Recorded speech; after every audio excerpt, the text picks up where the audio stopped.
Sidang jemaat yang dikasihi Tuhan, mari kita mempersiapkan diri untuk kita masuk dalam ibadah. Dan biarlah ibadah sore malam hari ini bahkan berkat buat kita semua. Sebabnya mari kita akan tundukkan kepala sejenak untuk kita serahkan ibadah ini kepada Tuhan. Bapa yang bertahta dalam kerajaan surga, di dalam nama Tuhan Yesus Kristus, Allah sesembahan kami, pujaan hati kami satu-satunya, pada sore malam hari ini Tuhan kami datang kepadamu dengan segala kerendahan hati kami, dengan segala ketidakmampuan kami, ketidakberdayaan kami Tuhan kami datang. Biarlah Tuhan Engkau memberikan kekuatan, kemampuan yang dari Tuhan, untuk kami bisa menyerahkan diri kami beribadah kepadamu Tuhan. Sekarang kami serahkan ibadah ini ke tangan-Mu dari awal sampai pada selesainya. Kiranya Tuhan hadir di tengah-tengah ibadah kami, memberkati ibadah kami Tuhan hingga usainya.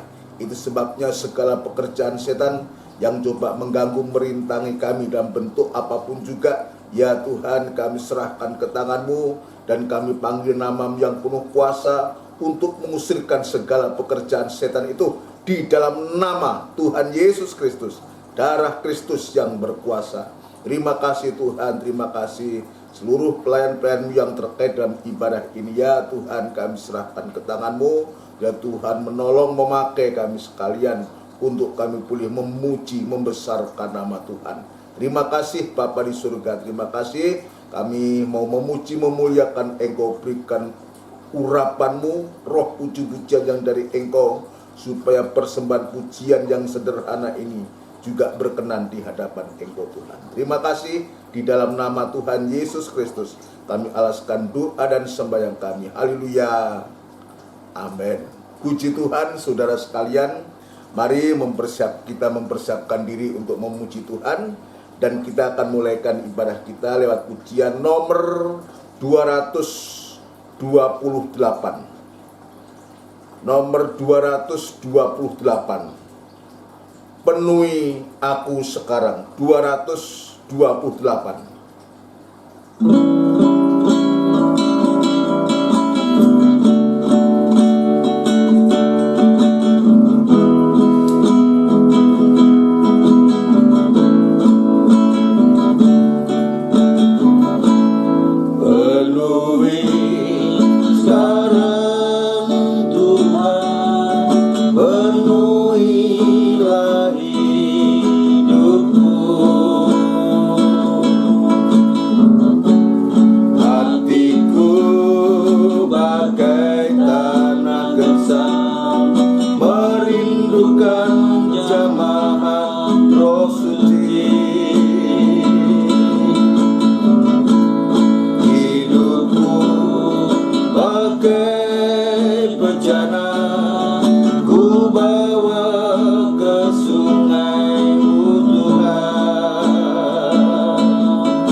Haleluya.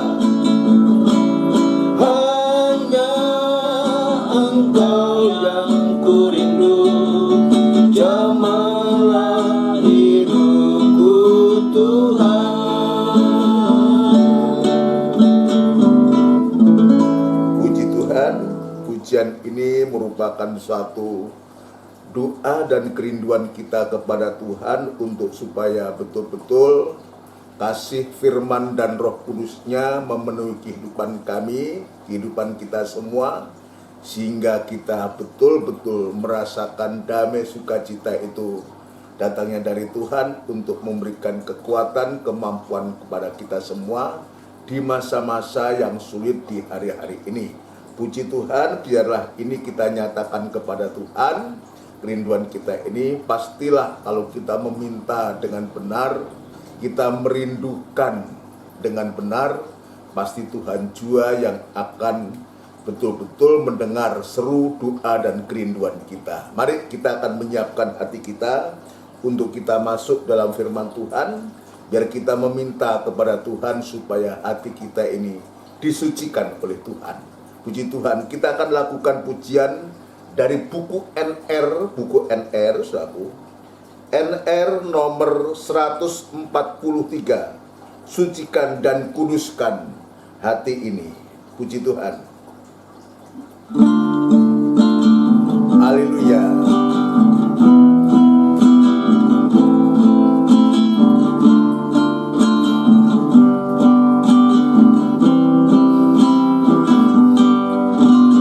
Sucikan dan kuduskan hati ini untuk layak menghadap hadirat-Mu.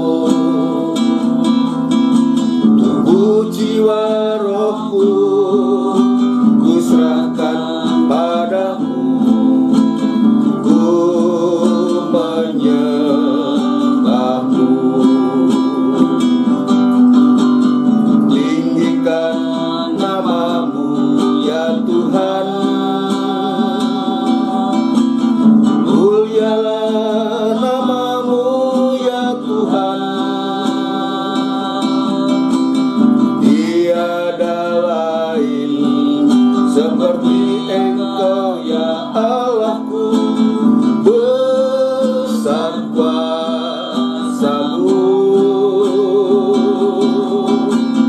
Tiada lain seperti Engkau ya Allahku. Besar kuasa-Mu. Sucikan dan kuduskan hati ini. Haleluya. Biar permohonan kita ini kita ajukan kepada Tuhan. Dengan hati yang suci kita bisa memandang Tuhan, sebab Dia benar, suci dan sempurna adanya.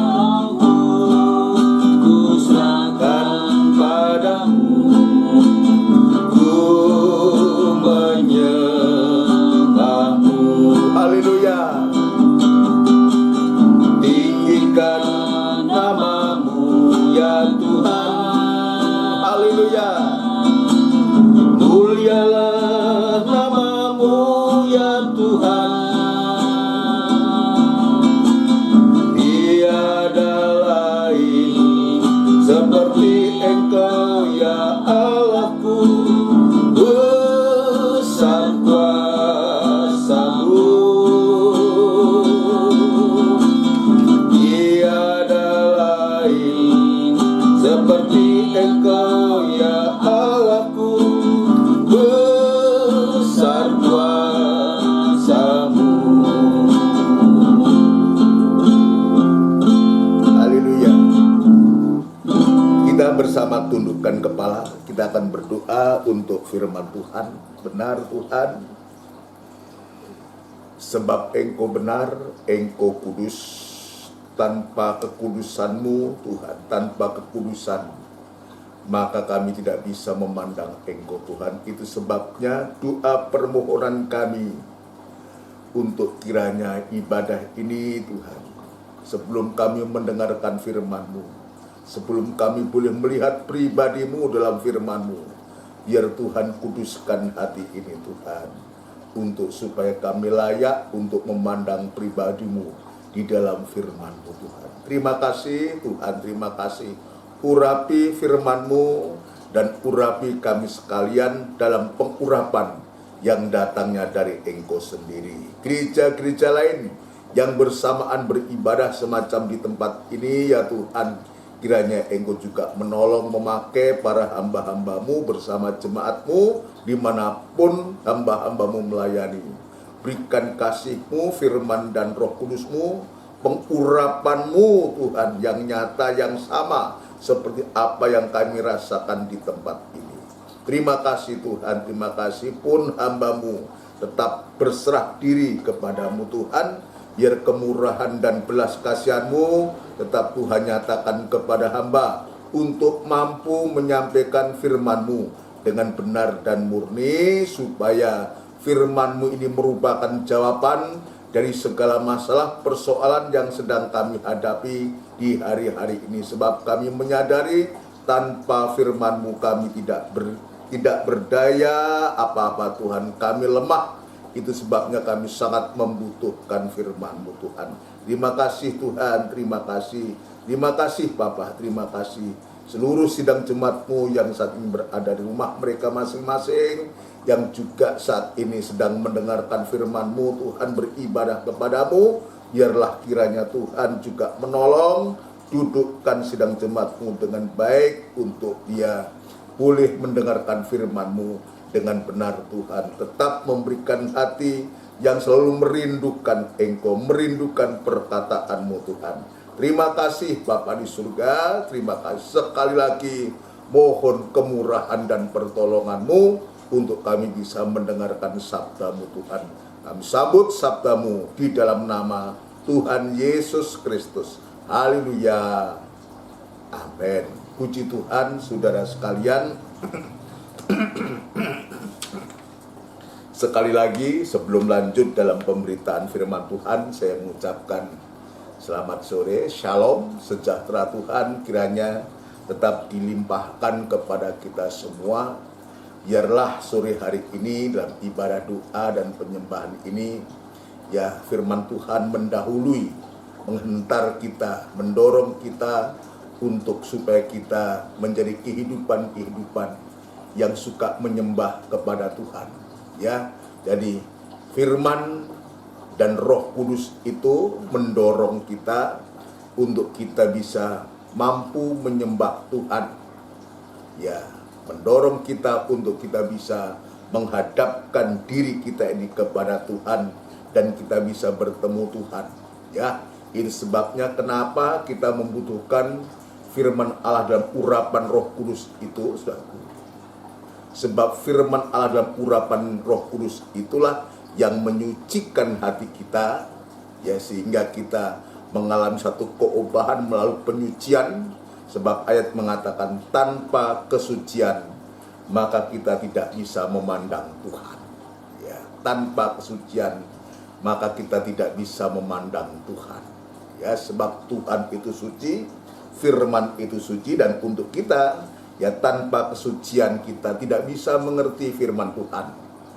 Ya, sebab firman itu benar, firman itu suci seperti pribadinya. Ya, puji Tuhan. Saudara sekalian yang dikasihi Tuhan, kita akan lanjutkan pemeriksaan kita, saudaraku. Ya, kita sedang belajar tentang dua pekerjaan yang Tuhan percayakan kepada kita, saudaraku, yaitu pekerjaan penyelamatan, itu yang Tuhan percayakan kepada kita untuk kita kerjakan, saudara sekalian. Ya, dengan cara setelah kehidupan itu, ya, setelah kehidupan kita juga sudah merasakan mengalami keselamatan dan pendamaian dari kurbannya Kristus, saudaraku, maka kita dipercayakan sebagai utusan-utusan untuk juga menyampaikan berita keselamatan ini lewat Injil keselamatan itu, saudaraku, untuk bisa menarik, membawa jiwa-jiwa datang kepada Tuhan. Jadi Injil keselamatan itu, ya, untuk menarik jiwa-jiwa untuk datang kepada Tuhan. Saya pun juga demikian dulu. Saya tidak mengenal Yesus sebagai Tuhan dan Juru Selamat, saudaraku. Ya, melalui Injil keselamatan, ya lewat orang lain, lewat saudara-saudara seiman waktu itu, ya mengajak saya, membawa saya, untuk saya bisa menerima berita tentang keselamatan itu. Dan saya sungguh merasakan ada pengalaman pribadi, karena memang saya bukan anak dari orang Kristen atau orang tua saya orang Kristen, saudaraku. Ya itu akan beda. Ya kalau sudah orang tuanya Kristen lalu kita lahir sebagai Kristen, ya rasanya kita ya mengalir begitu saja. Tetapi bagi saya ada pengalaman pribadi. Karena saya dari latar belakang tidak ya kenal Yesus, keluarga orang tua saya bukan orang Kristen. Jadi permulaan itu adalah saya sendiri, saudaraku. Baru justru kepada mbah saya, mbah Putri, mbah Kakung, baru kepada bulik saya, palik saya, dengan yang lain-lain, saudaraku. Ya, Tuhan menolong saya dulu, dan Tuhan sudah menolong, dan saat itu juga saya bisa oleh kemurahan Tuhan belajar untuk membawa jiwa-jiwa, yaitu Mbah Putri dulu, Mbah Kakung, lalu bulik saya sampai sekarang masih ada di Kediri, Pak Lik saya sudah panggil Tuhan juga, saudaraku. Ini dibawa kepada Tuhan. Jadi itu tugasnya. Jadi mengerjakan pekerjaan yang Tuhan kerjakan itu, yang pertama adalah pekerjaan keselamatan dan pendamaian, dengan cara untuk kita memberitakan setelah kita diselamatkan ya oleh Injil keselamatan itu, saudaraku, maka kita juga memberitakan, mengabarkan sebagai utusan-utusan untuk membawa jiwa-jiwa datang kepada Tuhan. Ya, bukan hanya datang kepada gereja atau datang kepada pendeta, tapi dibawa kepada Tuhan. Nanti Bapak Pendeta di gereja itu akan memberikan suatu bimbingan. Ini pengalaman saya.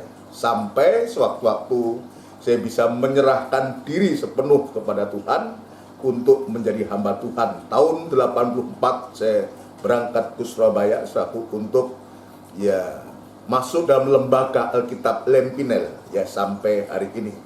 Tapi tidak cukup, tidak berhenti sampai di situ. Pekerjaan Tuhan yang lebih besar yang Tuhan percayakan kepada kita, yang lebih besar daripada berita tentang keselamatan itu, adalah pekerjaan pembangunan tubuh Kristus. Jadi kehidupan yang sudah selamat tadi, yang sudah diselamatkan tadi, harus ditingkatkan, harus dibawa, didorong untuk masuk dalam proyek yang besar dalam rangka pembangunan tubuh Kristus yang akan disempurnakan, yaitu bukan lagi melalui Injil tentang keselamatan, tetapi melalui pengajaran firman Allah, Injil tentang kemuliaan Kristus.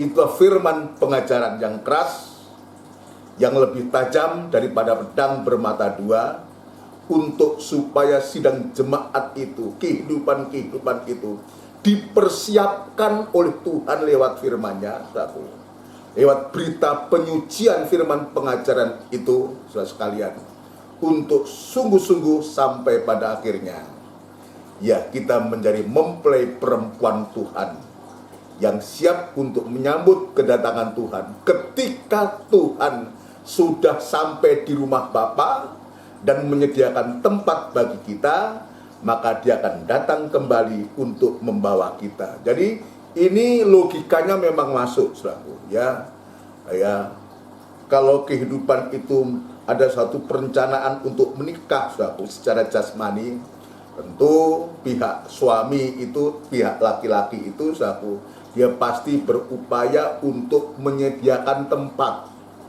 Ya, apakah tempat itu adalah milik pribadi atau kontrakan atau kos, setidaknya ya calon pengantin itu menyiapkan tempat. Tetapi apa yang Tuhan lakukan ini lebih daripada apa yang kita lakukan sebagai ya laki-laki, sebagai calon suami atau sebagai suami.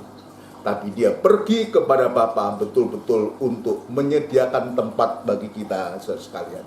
Dan kalau tempat itu sudah siap sedia, dan dia akan datang yang kedua kali. Sebab dia sudah bangkit, dan nanti dia juga sudah naik, saudaraku. Dan dia akan datang kembali. Bukan untuk mengerjakan penebusan dosa, ayat mengatakan, bukan. Ya, bukan untuk mengabarkan kabar keselamatan lagi, tidak. Tapi dia yang datang yang kedua kali ini betul-betul untuk membawa mempelainya untuk dibawa dalam rumah Bapa rumah Bapa yang sudah disediakan untuk kita bisa diami bersama, supaya kita bisa tinggal bersama di mana Dia ada dan kita berada di sana. Tetapi sekarang, saudaraku, dalam proses ini betul-betul Tuhan mempersiapkan kehidupan kita, khususnya bagi kami hamba-hamba Tuhan, para gembala, para pendeta, ya, diberikan tugas pekerjaan yang lebih besar daripada itu, untuk mempersiapkan sidang jemaat. Mempersiapkan sidang jemaat lewat firman pengajaran, lewat firman penyucian ini, sampai jemaat itu betul-betul benar seperti Kristus benar, suci seperti Kristus suci, dan ketika Dia datang, Dia yang akan menyempurnakan kehidupan kita. Puji Tuhan. Lanjut, saudara sekalian, ya, lanjut, kita sedang memeriksa tentang suasana pengutusan. Suasana pengutusan. Kita diutus, ya, oleh Tuhan.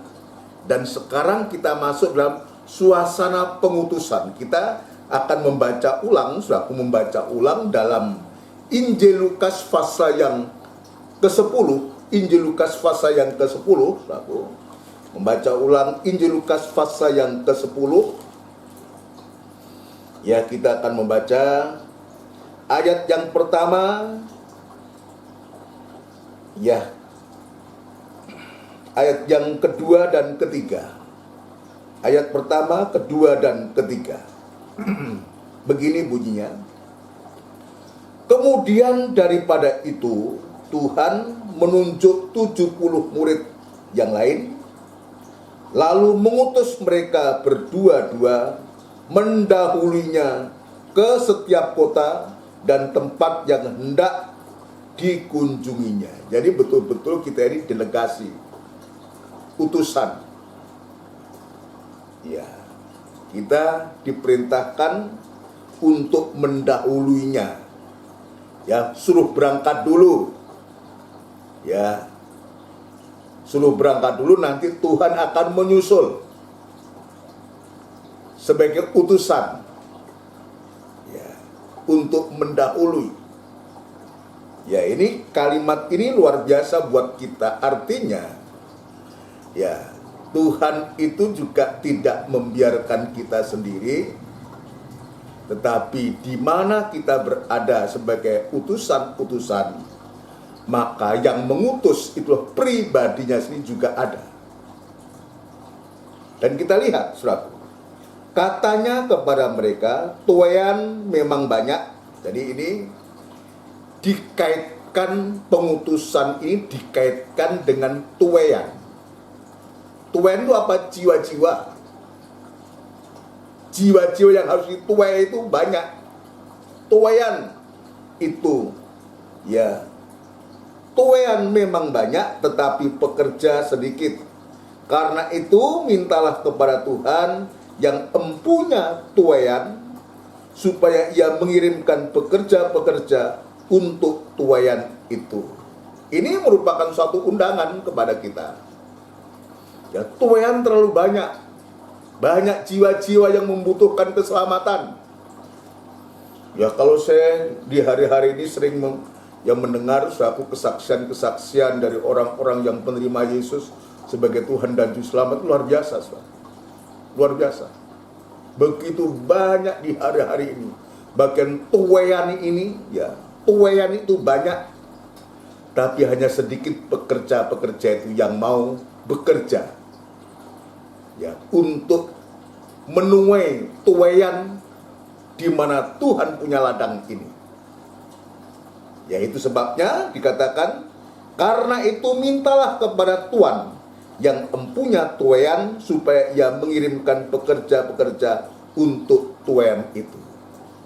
Biar pekerja-pekerja yang dimaksud pekerja-pekerja ini adalah kehidupan kita. Kehidupan kita yang mau diutus, yang mau dipakai Tuhan.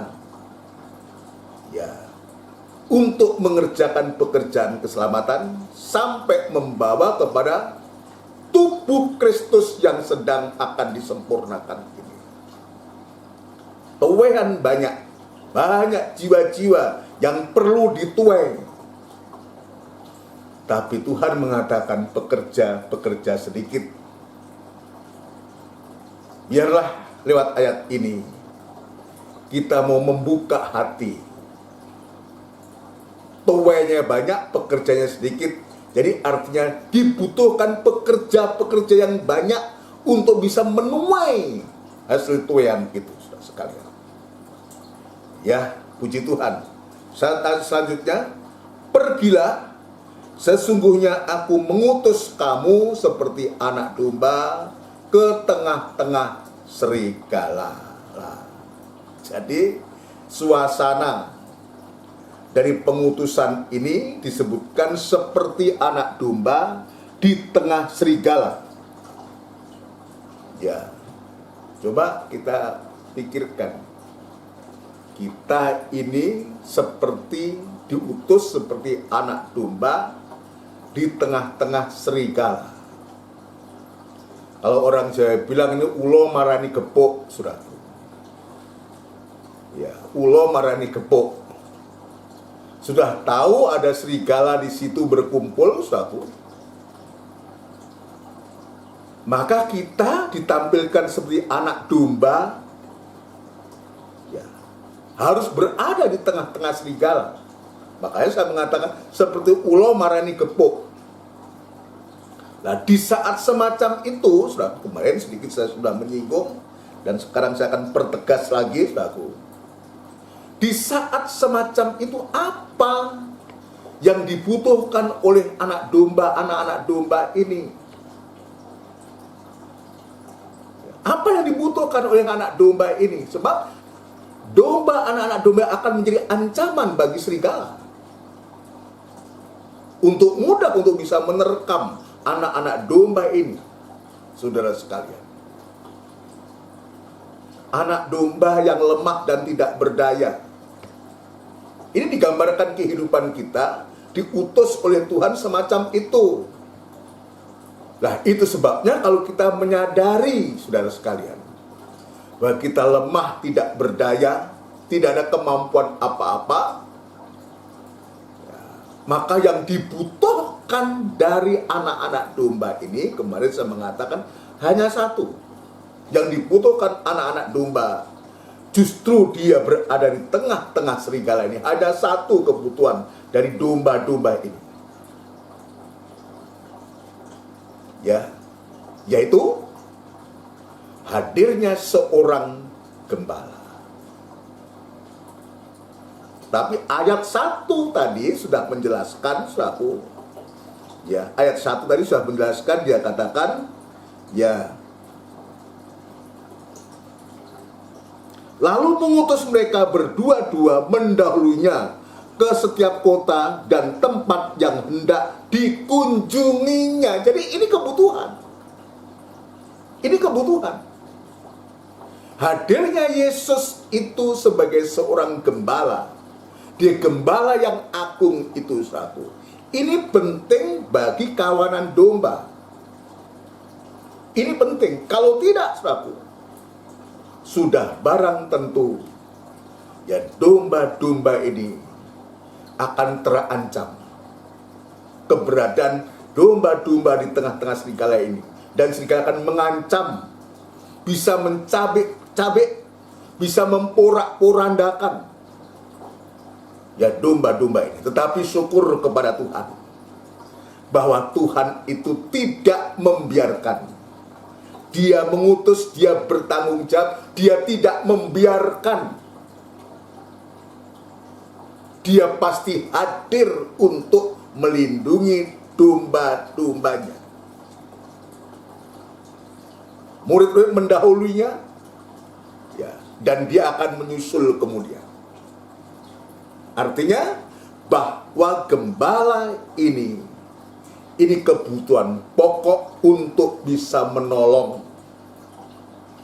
ya, untuk bisa menolong, untuk bisa melindungi domba-domba itu. Prakteknya untuk kita sekarang, kemarin juga saya sudah sebutkan, untuk sekarang ini, saudaraku, ya, prakteknya untuk sekarang ini adalah, ya, untuk supaya kehidupan itu, atau kehidupan yang diutus oleh Tuhan, yang dipakai oleh Tuhan itu, saudaraku, ya, adalah kehidupan yang digembalakan oleh firman penggembalaan. Ya, sebagai utusan itu, sebagai apapun juga kita, siapapun kita, ya, baik itu seorang penginjil, seorang rasul, seorang nabi, ya, seorang pengajar atau seorang penggembala sekalipun, harus digembalakan oleh firman penggembalaan, saudara sekalian.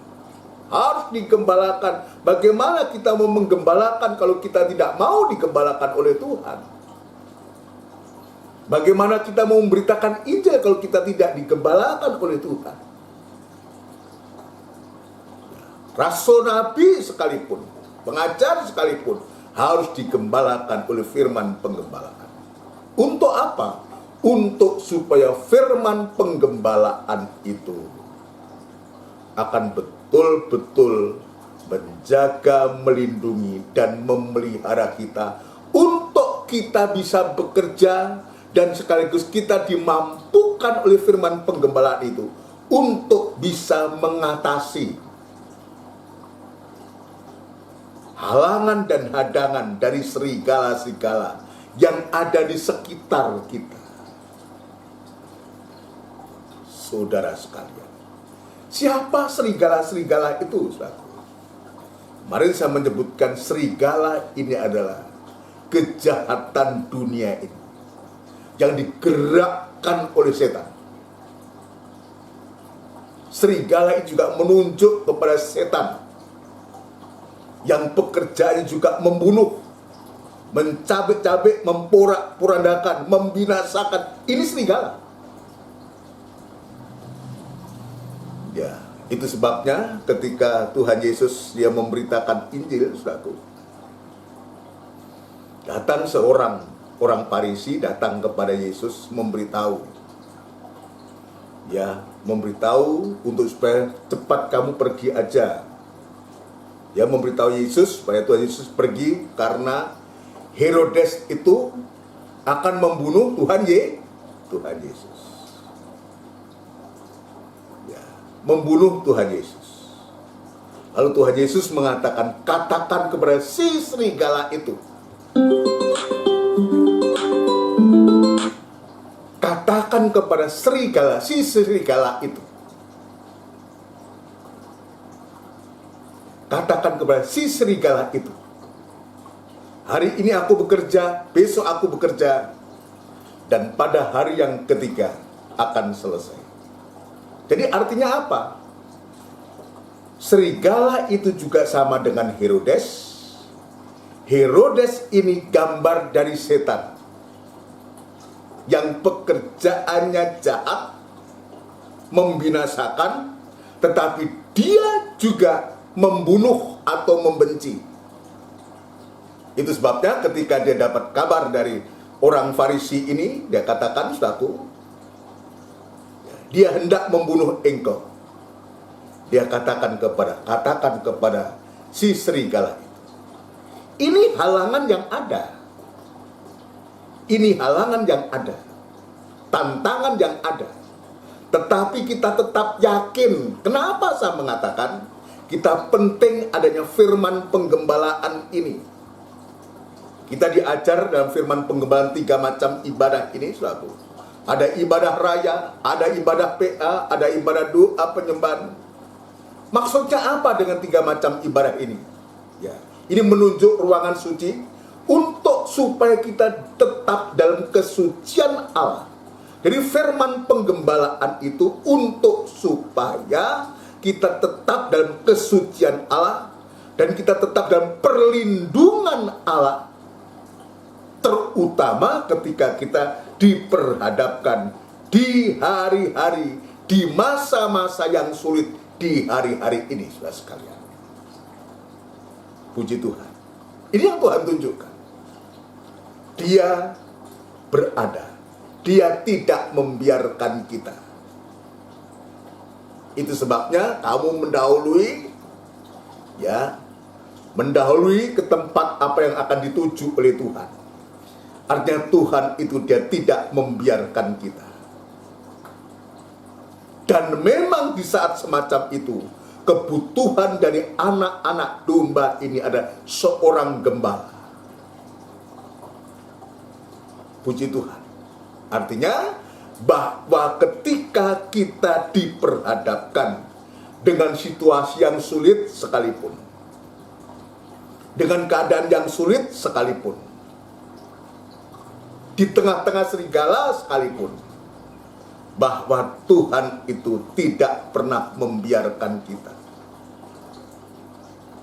Dalam 1 Korintus pasal yang ke-10, saudara sekalian, 1 Korintus pasal yang ke-10, kita akan membaca. Ya, kita akan membaca 1 Korintus pasal yang ke-10. 1 Korintus pasal yang ke-10, saudara.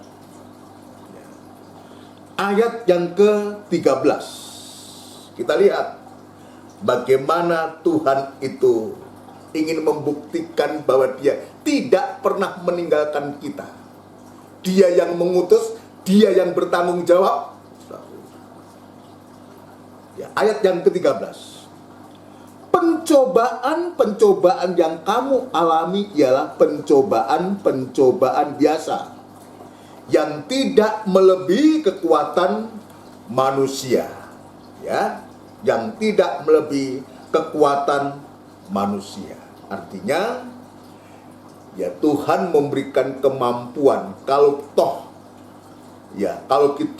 kita tidak mampu, tetapi mengatakan tidak akan melampaui kekuatan manusia. Artinya sesungguhnya manusia itu bisa mengatasi pencobaan itu.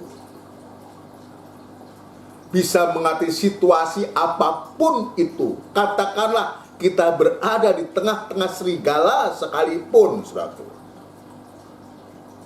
Ya, kenapa demikian? Sebab ayat selanjutnya, saudaraku, sebab Allah setia. Perhatikan, sebab Allah setia, dan karena itu ia tidak akan membiarkan kamu dicobai melampaui kekuatanmu. Dia tidak membiarkan kita.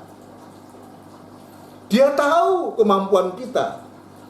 Itu sebabnya ini mengingatkan saya, mengingatkan kita semua. Tadi saya mengatakan kalau toh kita tidak mampu, ada Tuhan di situ. Dia tidak membiarkan kita.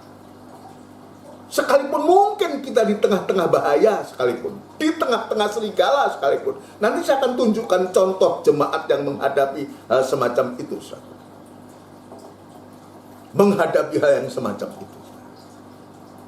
Dia sebutkan, sebab Allah setia, dan karena itu ia tidak akan membiarkan kamu dicobai melampaui kekuatanmu. Inilah pentingnya seorang gembala. Pentingnya gembala agung, pentingnya firman penggembalaan itu di tengah-tengah jemaat. Justru ketika jemaat itu menghadapi masalah persoalan, ketika kehidupan anak-anak Tuhan itu ada masalah dan persoalan apapun juga, ingatlah, cepat ingatlah, kita punya gembala. Di samping ada gembala di bumi ini, seorang gembala yang mengembalakan jemaat, yang dia punya tugas, tanggung jawab untuk apa? Untuk memberi makan, itu iya. Tapi tugas utama gembala itu dan jemaat itu adalah untuk mengadakan doa penyautan kepada Tuhan, membawa jiwa-jiwa, membawa jemaat-jemaat yang ada masalah dan persoalan, membawa jemaat semuanya kepada Tuhan.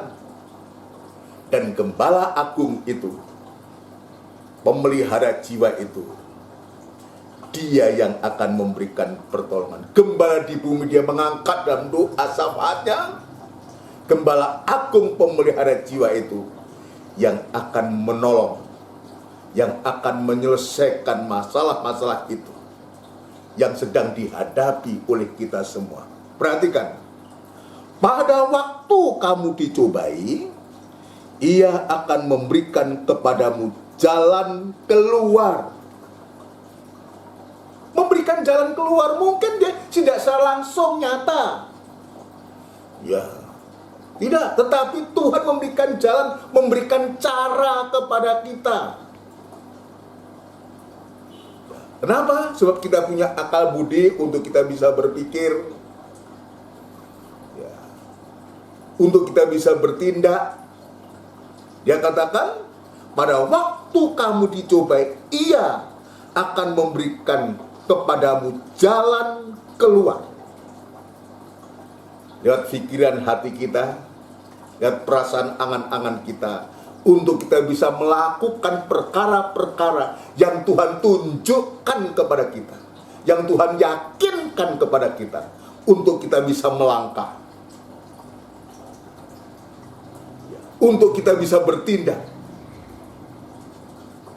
ya, memberikan kepada jalan keluar sehingga kamu dapat menanggungnya. Ini sudah sekalian yang Tuhan tunjukkan kepada kita di hari-hari ini, gimana Tuhan mau pakai kehidupan kita untuk mengerjakan pekerjaan Tuhan, pekerjaan yang lebih besar lagi.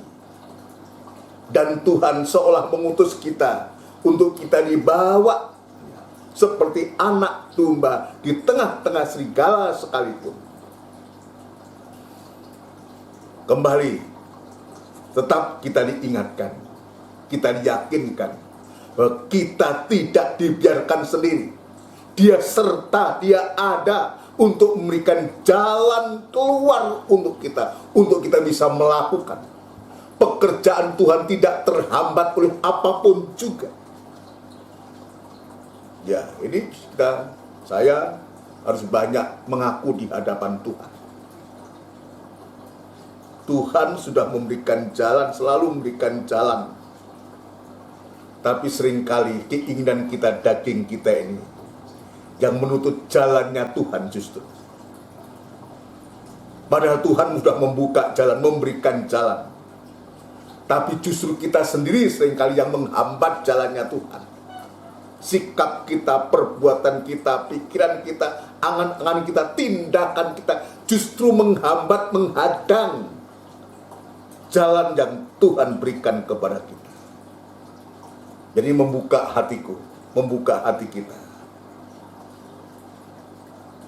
Kalau Tuhan sudah membuka jalan, kalau Tuhan sudah mengutus kita, kalau Tuhan sudah mempercayakan kita sesuatu yang berkaitan dengan pekerjaan Tuhan, apalagi dalam rangka pembangunan tubuh Kristus itu, Dia sangat bertanggung jawab. Dia sudah berkorban nyawa. Ya, itu sebabnya mengatakan, bagaimanakah mungkin Ia tidak memberikan, tidak mengaruniakan segala sesuatu bersama-sama dengan Dia.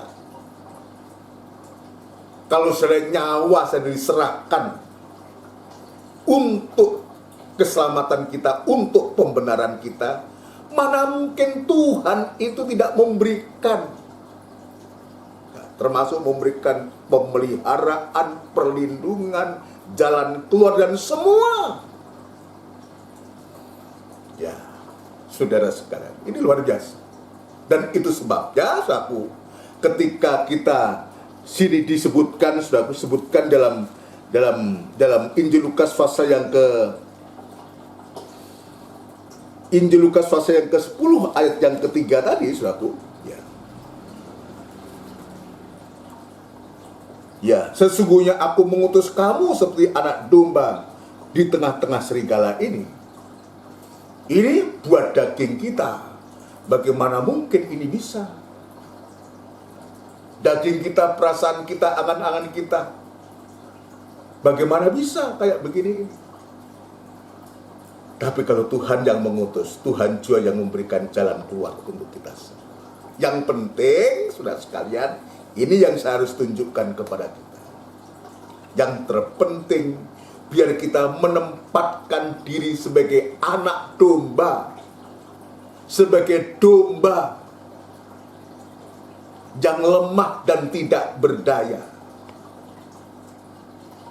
Dia tidak punya kekuatan, domba itu. Tidak punya tanduk untuk bisa menanduk. Ya, saudara sekalian. Tetapi sekalipun demikian, sekalipun kita lemah dan kita tidak berdaya, tetapi kalau kita mau menempatkan diri sebagai domba, dombanya Tuhan, maka pemilik domba ini, gembala agung ini, pemelihara jiwa ini, betul-betul dia akan melihat, dia akan membela, dia akan memelihara, melindungi kita.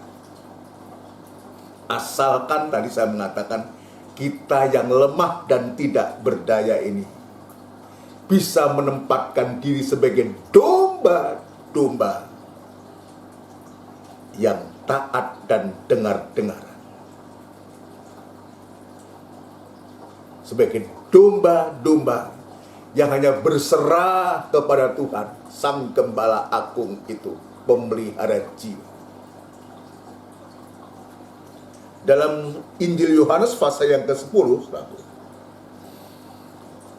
Injil Yohanes pasal yang ke-10, yang tadi saya mengatakan, asal kita mau menempatkan diri sebagai domba-domba, domba-dombanya Allah, saudaraku, maka Tuhan juga yang akan memberikan pembelaan kepada kita. Injil Yohanes pasal yang ke-10 ayat yang ke-27. Ini perhatikan. Ya, posisi domba-domba. Ya, domba yang ada di tengah serigala, tetapi kita bisa menempatkan diri sebagai domba-dombanya Tuhan, saudaraku.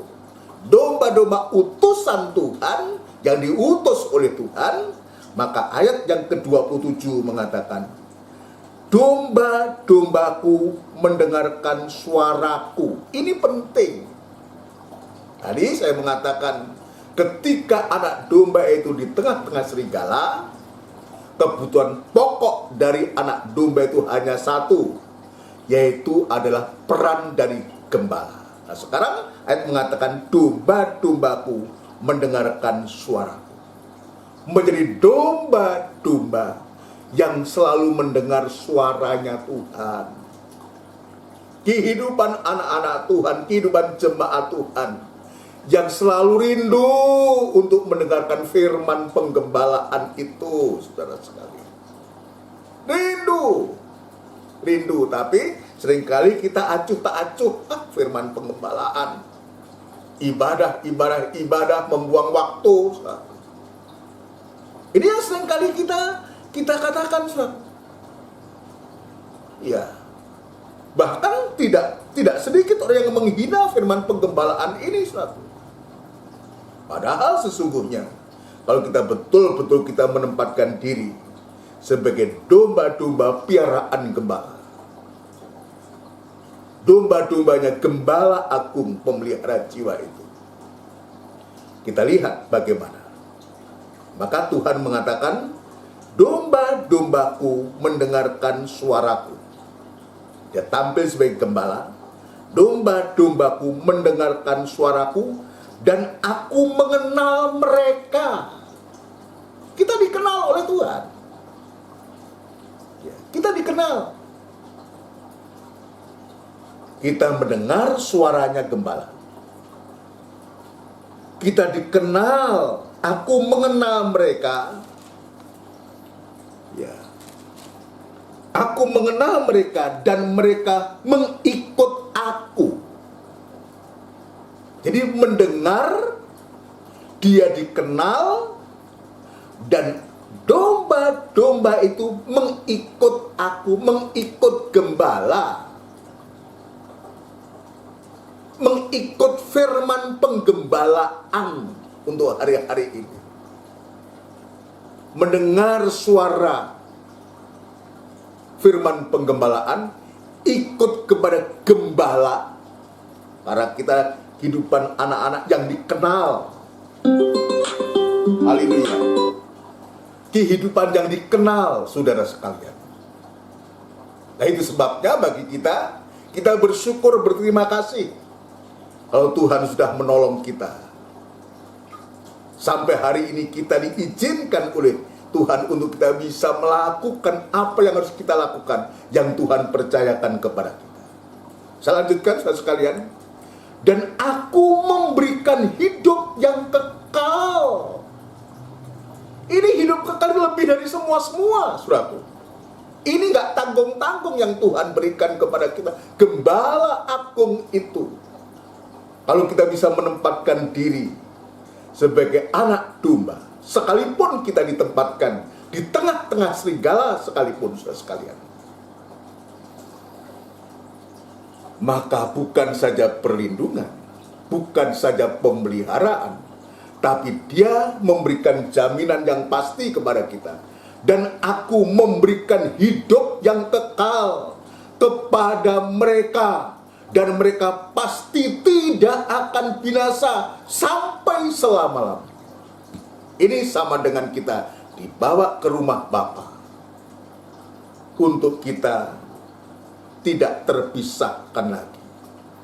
Aku memberikan hidup yang kekal kepada mereka. Mereka siapa? Domba-domba yang mendengar suaranya, yang mengikuti gembala itu. Dan mereka pasti tidak akan binasa sampai selama-lamanya. Dan seorang pun tidak akan merebut mereka dari tanganku, termasuk serigala-serigala ini tidak akan mampu dan bisa. Sebab apa? Serigala-serigala itu, setan dan dengan kejahatannya itu tidak akan mampu, sebab dia harus berhadapan dengan gembala agung pemelihara jiwa itu. Ini yang Tuhan inginkan kepada kita di hari-hari ini. Tuhan bukan hanya memelihara, melindungi kita, tapi dia juga memberikan kehidupan yang kekal. Dan tidak seorang pun yang mampu untuk bisa menjamah kehidupan kita, asalkan kita bisa menempatkan diri sebagai anak domba, domba-domba yang digembalakan oleh Tuhan. Sampai pun mungkin kita harus menghadapi, bagaikan Rasul Paulus mengatakan, dalam suratan Roma pasal yang ke-8, saudaraku. Roma pasal yang ke-8, ayat yang ke-36. Kehidupan kita digambarkan seperti domba. Ayat 36, seperti ada tertulis, oleh karena engkau kami ada dalam bahaya maut sepanjang hari. Jadi hampir sama dengan bagaikan kita diterjunkan, kita diutus sebagai domba di tengah serigala. Oleh karena engkau kami ada dalam bahaya maut sepanjang hari, kami telah dianggap sebagai domba-domba sembelihan. Dianggap sebagai domba-domba yang siap untuk disembelih. Tapi kita tidak akan pernah bisa tersembelih. Tapi sebaliknya, ayat yang ke-37, tetapi dalam semuanya itu, kita lebih daripada orang-orang yang menang, oleh Dia yang telah mengasihi kita. Dia yang sudah memelihara kita, Dia yang sudah mengutus kita, Dia yang sudah menolong kita, bahkan Dia juga yang sudah mengasihi kita. Dia tidak membiarkan kita. Dia selalu ada bersama-sama dengan kita. Sebab aku yakin bahwa baik maut maupun hidup, baik malaikat-malaikat maupun pemerintah-pemerintah, baik yang ada sekarang maupun yang akan datang, atau kuasa-kuasa baik yang di atas maupun yang di bawah, ataupun sesuatu makhluk lain, tidak akan dapat memisahkan kita dari kasih Allah yang ada dalam Kristus Yesus Tuhan kita. Ini luar biasa yang Tuhan tunjukkan kepada kita. Tadi saya mengatakan yang penting kita mau menempatkan diri sebagai domba, anak domba atau domba-domba, ya, yang mau mendengar suara, yang mau mengikut Gembala Agung Pemelihara Jiwa, yang mau berserah sampai seperti domba yang siap untuk disembelih sekalipun. Maka pembelaan itu datangnya dari Tuhan. Artinya, apapun yang sedang kita hadapi di hari-hari ini, bagikan di tengah-tengah serigala sekalipun, kita tetap mengasihi Dia dan kita tetap tidak menyangkal Dia. Ini penting, saudara. Mengingatkan kita semua. Masalah bisa terjadi, persoalan bisa terjadi. Selalu saya mengingatkan, jangan sampai kita mencari jalan sendiri. Jangan mencari jalan di luar Tuhan. Seberat apapun mungkin kita rasanya nggak mampu untuk menghadapi masalah persoalan, tetapi tetap kita yakin bahwa Gembala Agung Pemelihara Jiwa itu, Dia tidak meninggalkan kita, tidak membiarkan kita. Dia sudah mati, dan Dia sudah bangkit, dan Dia sudah naik, dan Dia akan datang kembali. Dan sekarang Dia berada di surga sebagai Gembala Agung Pemelihara Jiwa, sebagai imam besar yang agung untuk menyatakan suatu pembelaan kepada kita, untuk membela kehidupan kita. Ya, puji Tuhan. Contoh, salah satu dari 7 jemaat di Asia Kecil, yaitu jemaat yang ketiga, yaitu Pergamus. Sidang jemaat Pergamus ini, ini juga demikian. Dia ada di tengah tahta iblis. Ya, coba kita baca. Kita baca dalam Wahyu pasal yang kedua, Wahyu pasal 2. Tapi kita lihat, kita belajar dari 2 contoh ini ketika kita ditempatkan sebagai domba di tengah serigala, dan sekarang dalam Wahyu kita ditunjukkan juga ya sidang jemaat Pergamus, apa yang terjadi. Tapi apa yang dialami, dihadapi, sikap apa yang dia lakukan untuk menghadapi situasi yang demikian itu. Wahyu pasal 2 ayat yang ke-12. Ayat 12 mulai. Nanti sudah bisa baca semua, tapi saya akan baca sampai ayat yang ke-13 saja. Dan tuliskanlah kepada malaikat jemaat di Pergamus. Jadi ini jemaat yang ketiga dari 7 jemaat di Asia Kecil. Efesus, Smyrna, Pergamus, Tiatira, Sardis, saudara sekalian, ya, Philadelphia dan Laodikia. Ya, satu dari 7 jemaat, yaitu jemaat yang ketiga yang namanya Pergamus. Tuliskanlah kepada malaikat jemaat di Pergamus. Ya, inilah firman Dia yang memakai pedang yang tajam dan bermata 2. Dia tampil sebagai pedang yang tajam dan bermata 2 di tengah-tengah jemaat Pergamus ini, saudara. Aku tahu di mana engkau diam.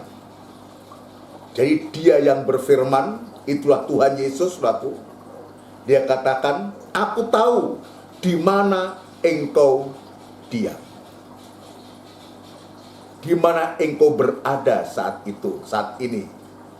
Ya, Tuhan katakan, aku tahu di mana engkau diam, yaitu di sana, di tempat tahta iblis. Coba kalau kita renungkan, ini sama seperti domba di tengah-tengah serigala. Jemaat Pergamus ini berada di tempat tahta iblis. Ini juga sama, saya katakan, ulo mengalami yang marani gepuk ini tinggal di tengah-tengah iblis, tahta iblis lah. Ya, coba bukan hanya iblis, di tahtanya iblis dia tinggal diam. Ya, katakan, aku tahu di mana engkau diam, yaitu di sana, di tempat tahta iblis, dan engkau berpegang kepada namaku. Jadi sekalipun jemaat Pergamus ini berada di tengah-tengah atau di tahta iblis sekalipun, dia tetap berpegang kepada Tuhan, berpegang kepada nama yang ajaib, tetap berpegang nama yang sudah menolong, menyelamatkan, menebus, dan membenarkan sedang jemaat. Ini kita lihat. Ini contoh yang baik buat kita. Mungkin kita juga ada pengalaman seperti Pergamus ini, bagikan domba di tengah serigala ini. Tapi sikap dari Pergamus ini tidak terpengaruh dan tidak mau dipengaruhi oleh apapun juga, saudara sekalian. Sekalipun dia berdiam, dia diam di tempat tahta iblis, dia tidak mau dipengaruhi. Dia tetap keyakinannya, dia tetap percaya kepada satu-satunya nama yang sudah menolong, menyelamatkan, menebus dia. Dan engkau berpegang kepada namaku. Jadi bukan kita yang ngaku-ngaku, ini pengakuan dari Tuhan. Tuhan yang tahu, Tuhan yang melihat sikap dari jemaat ini. Tuhan katakan, dan engkau berpegang kepada namaku, dan engkau tidak menyangkal imanmu kepadaku. Ini mengingatkan kita kepada kita semua. Apapun, seberat apapun yang sedang kita hadapi, saudara sekalian, ya, jangan sampai kita tinggalkan Tuhan, apalagi kita menyangkal namanya Tuhan. Kita lari dari persoalan itu. Tadi saya mengatakan, kita yakin bahwa Tuhan itu setia. Dia tidak membiarkan kita dicobai melampaui kekuatan kita, dan dia pasti memberikan jalan keluar untuk kita bisa menyelesaikan masalah-masalah itu.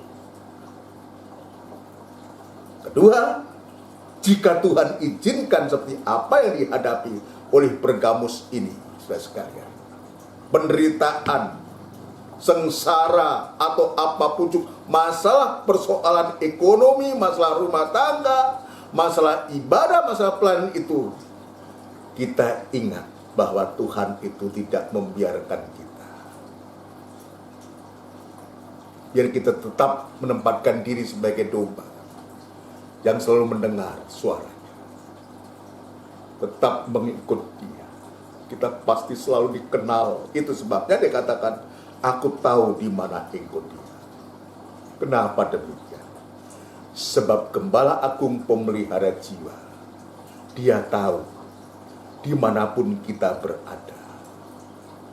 Ini yang membuat jemaat Pergamus ini ya tetap berpegang kepada nama Tuhan, dan dia tidak menyangkal imannya kepada Tuhan. Bahkan ayat selanjutnya, saksi juga tidak pada zaman Antipas, ya. Saksiku yang setia kepadaku, yang dibunuh di hadapan kamu, di mana iblis diam. Sekalipun dia diperlihatkan, ditonton, ya, dipertontonkan, bagaimana pimpinannya itu. Antipas ini adalah pimpinan, ya. Antipas ini seorang pemimpin, ya. Saksiku yang setia kepadaku, yang dibunuh di hadapan kamu, di mana iblis diam. Tetap dia tidak terpengaruh, ya, tetap dia berpegang teguh, dia tetap setia untuk tetap bisa beribadah, tetap bisa melayani Tuhan, tetap bisa melayani Tuhan,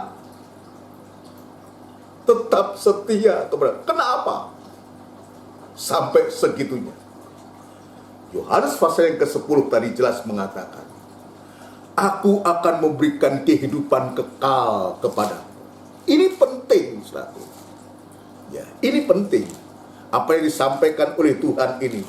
Ya, dia katakan, ya, domba-dombaku mendengarkan suaraku, dan aku mengenal mereka, dan mereka mengikut aku, dan aku memberikan hidup yang kekal kepada mereka, dan mereka pasti tidak akan binasa sampai selama-lamanya, dan seorang pun tidak akan merebut mereka dari tanganku.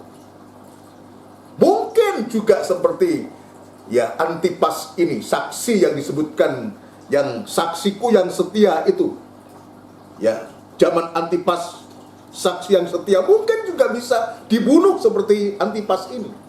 Tetapi Tuhan berkuasa untuk membangkitkan dia kembali, bisa menghidupkan dia kembali. Ketika kebangkitan pertama, ketika Tuhan Yesus itu datang, adalah kebangkitan yang pertama, membangkitkan orang-orang yang mati untuk tetap bisa mendapatkan kehidupan yang kekal yang Tuhan sediakan kepada kehidupan yang mau menempatkan diri sebagai domba-domba, sebagai anak-anak Tuhan, sebagai jemaat Tuhan. Kalau dia merindukan untuk dia itu mau mendengar suara firman penggembala, suara gembala, dan mau mengikuti gembala. Ya, mengikuti gembala. Jalan gembala itu jalan yang macam apa? Mengikuti gembala dalam jejak kematian dan kebangkitannya. Kalau kita mati bersama gembala, gembala agung, gembala pemelihara jiwa, maka dia bangkit bersama Yesus yang ada juga gembala agung itu. Dan sampai sewaktu-waktu kita dipermuliakan juga bersama-sama dengan dia. Kita lihat, luar biasa. Ini memberikan contoh kepada kita. Siapapun kita sekarang ini, kita sedang menghadapi apapun, mungkin berat atau ringan, rasanya kita tidak mampu, tidak berdaya, di tengah-tengah serigala, di tengah tahta iblis, diam di tengah tahta iblis, di mana iblis itu diam, tinggal suatu. Kita ada pembela. Dia adalah pembela kita. Dia pemelihara jiwa kita. Ada imam besar aku, pembela, malah membela kita. Yang terpenting Roma pasal 8 tadi, jangan pernah kita memisahkan diri, terpisah, ya, dari kasihnya Allah, terpisah dari Kristus, terpisah dari gembala agung. Jangan sampai. Kalau kita coba memisahkan diri, dan kita terpisah, meninggalkan, memisahkan diri dengan Kristus sebagai gembala agung, ya, yang sudah mengasihi kita, maka betul-betul kita akan binasa, saudara sekalian. Kita akan binasa. Puji Tuhan, kita sangat berbahagia. Ya, di saat-saat kita dalam ya, di dunia yang penuh keraguan ini, yang penuh dengan kejahatan dan kenajisan, yang dimotori oleh setan itu, Herodes itu, yang digambarkan serigala yang buas itu, ingin mengancam kehidupan kita. Luar biasa. Tuhan tetap bertanggung jawab. Kasihnya dia tidak pernah berubah untuk kehidupan seperti sidang jemaat Pergamus ini. Dan apa yang Tuhan berikan kepada jemaat Pergamus ini, saudara? Ya, kita langsung janjinya ayat 17 nanti sudah baca di atasnya. Wahyu pasal 2 ayat 17.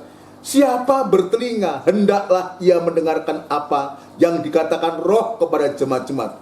Barang siapa menang, kepadanya akan kuberikan dari mana yang tersembunyi, dan aku akan mengaruniakan kepadanya batu putih yang di atasnya tertulis nama baru yang tidak diketahui oleh siapapun dan oleh yang menerima.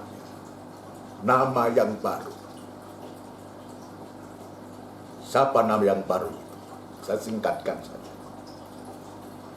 Itulah mempelai perempuan Tuhan. Nama yang baru.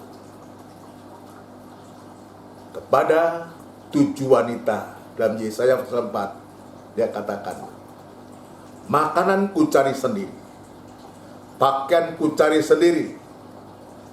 Ya, lekatkan namamu kepada namaku, dan angkat aib yang ada padaku. Nama yang baru, itulah Kristus, mempelai Kristus. Sidang jemaat Tuhan, gereja sempurna, mempelai wanita Tuhan, mendapatkan nama yang baru, mempelai Kristus. Itulah gereja sempurna, itulah anak-anak Tuhan. Kehidupan-kehidupan yang percaya, yang bertobat, yang dilahirkan baru, yang dipenuhkan Roh Kudus, yang setia beribadah kepada Tuhan. Ya, mau mendengarkan suara gembala, mengikut gembala. Inilah yang mendapatkan nama yang baru. Batu putih dan tertulis nama yang baru yang tidak diketahui oleh siapapun selain orang yang menerimanya. Puji Tuhan. Luar biasa yang Tuhan buat kepada kita. Itu sebabnya apapun pemakaian yang Tuhan pakai, ya Tuhan pakai untuk kita, ditempatkan dimanapun kita. Biar kita belajar untuk kita tetap setia dan dengar-dengaran.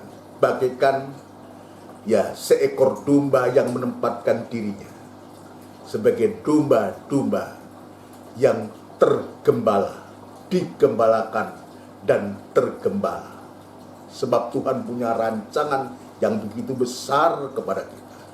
Di samping kita diperhadapkan dengan masalah persoalan, tapi Tuhan juga mempercayai kita pekerjaan yang besar untuk kita dikaitkan, dimasukkan dalam proyek yang besar itu. Tetapi tadi saya katakan halangannya juga tidak ringan.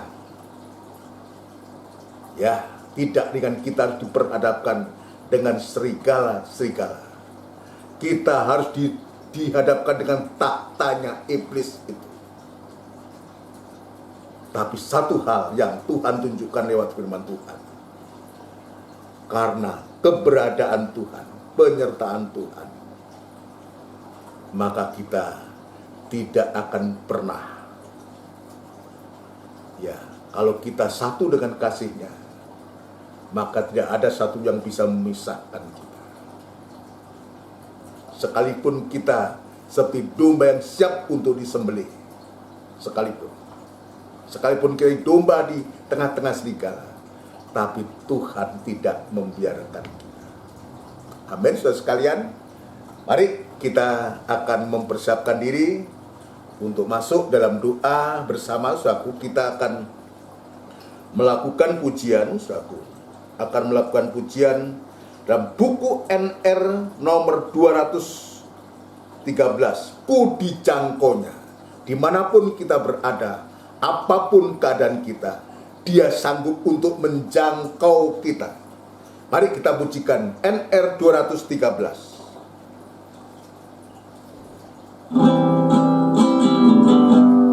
Haleluya.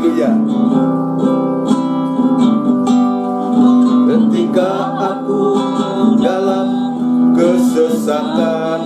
Haleluya. Aku berseru pada Yesus, ku berteriak mohon pertolongan, mendengarlah suaraku di bangkitnya. Ku dijangkaunya dari tempat tinggi. Ingat saudara, apapun kita, dimanapun kita, masalah apapun yang kita hadapi, Dia sanggup untuk menjangkau kita. Haleluya. Perisai hidupku, haleluya, pujilah Tuhanku. Betapa besar kasih setiamu, haleluya. Demi manusia kau berkorban, kau disalibkan, curahkan darahmu untuk tebus semua dosa manusia. Haleluya. Ku dijangkaunya dari tempat tinggi, Dia melepaskanku dari musuh.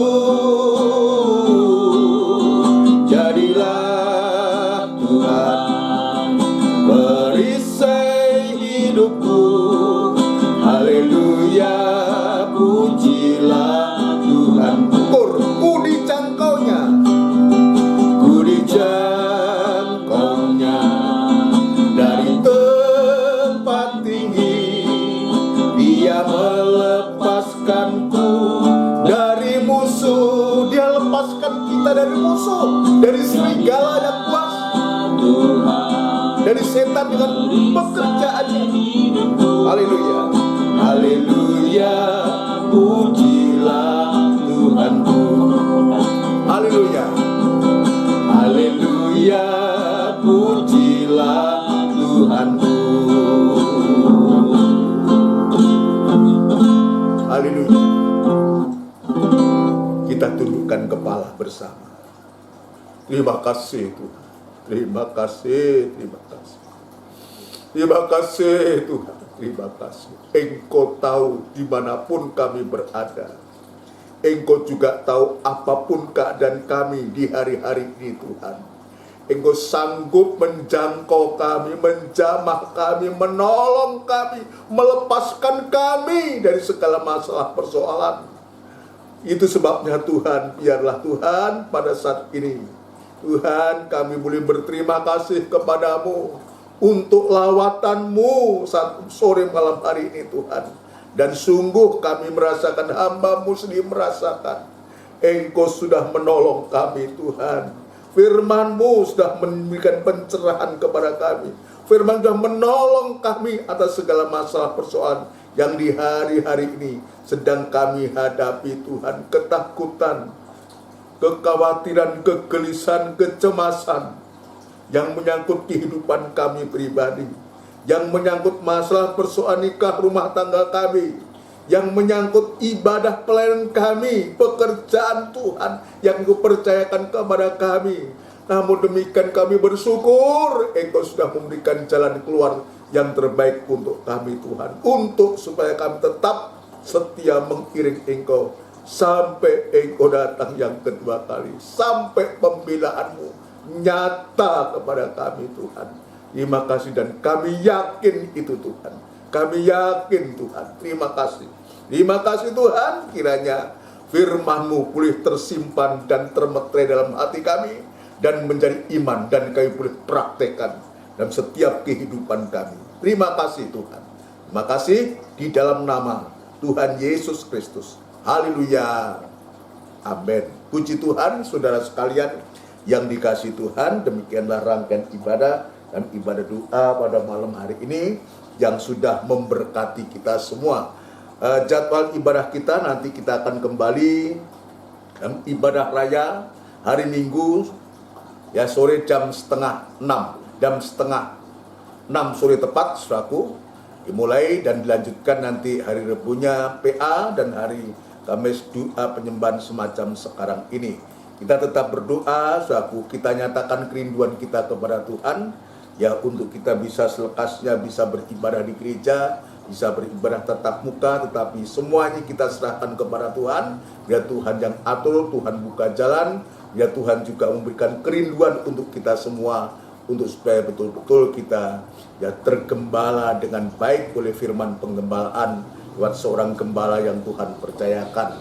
Ya, tetap kita berdoa, kita nyatakan kerinduan kita, tetap kita doakan supaya Tuhan memberikan firman Allah untuk kita semua, dan kita tekuni ibadah-ibadah yang Tuhan sediakan kepada kita. Nanti kita akan berdoa untuk sidang jemaat kita semua, yang lemah, yang sakit, baik di rumah maupun di rumah sakit, yang dalam masalah persoalan, biar Tuhan yang akan memberikan pertolongan bangsa dan negara. Kita juga tetap akan doakan. Mari kita tundukkan kepala. Oh ya, kita tetap jaga kesehatan, prokes, protokol kesehatan.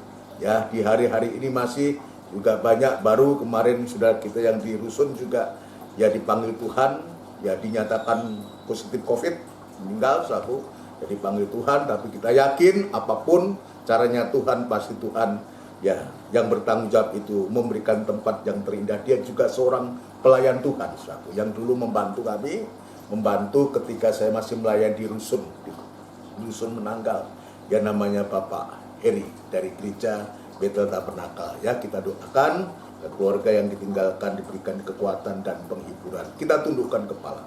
Tidak putus-putusnya kami mengucapkan syukur dan terima kasih kepadamu Tuhan.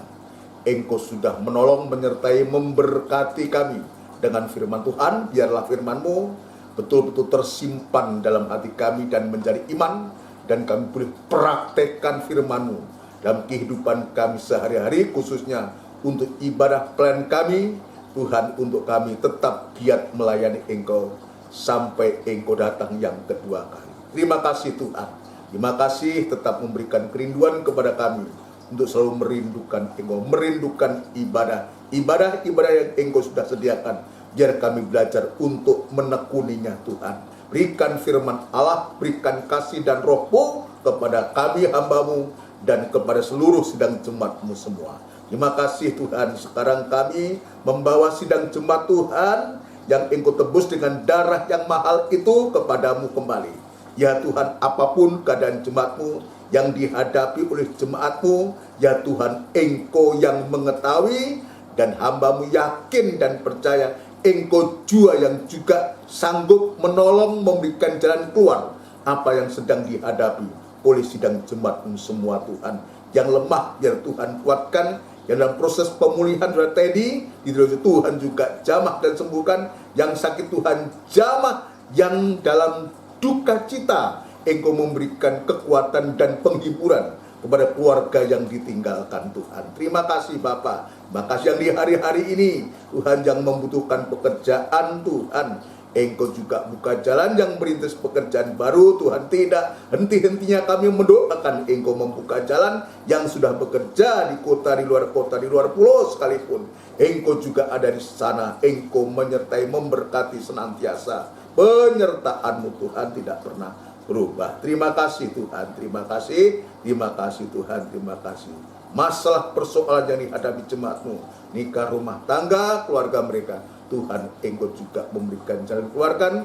Juga masalah pekerjaan, Tuhan Engkau juga tolong semua. Terima kasih Tuhan, terima kasih bangsa dan negara kami Republik Indonesia yang kami cintai. Ya Tuhan, Engkau juga menolong, memberkati, memakai para pemimpin kami, Bapak Presiden, Wakil Presiden, jajaran menteri yang ada maupun juga pejabat negara di pusat sampai pun daerah. Berikan hikmat akal budi untuk mampu memimpin bangsa ini.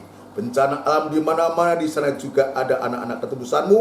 Ya Tuhan juga memberikan pertolongan yang ajaib Tuhan, terutama memberikan keleluasaan untuk umat-Mu untuk tetap beribadah kepada-Mu Tuhan. Terima kasih. Sementara kami akan berpisah satu yang lain, ya Tuhan, kami kembali menyerahkan hidup kami ke tangan-Mu. Saudaraku yang kekasih, biarlah rahmat, anugerah cinta yang besar yang datangnya dari Allah Bapa, Sang Putra dan Roh Kudus, yang sepenuhnya di dalam nama Tuhan Yesus Kristus. Haleluya. Amin. Puji Tuhan. Selamat malam buat kita semua. Tuhan memberkati. Amin.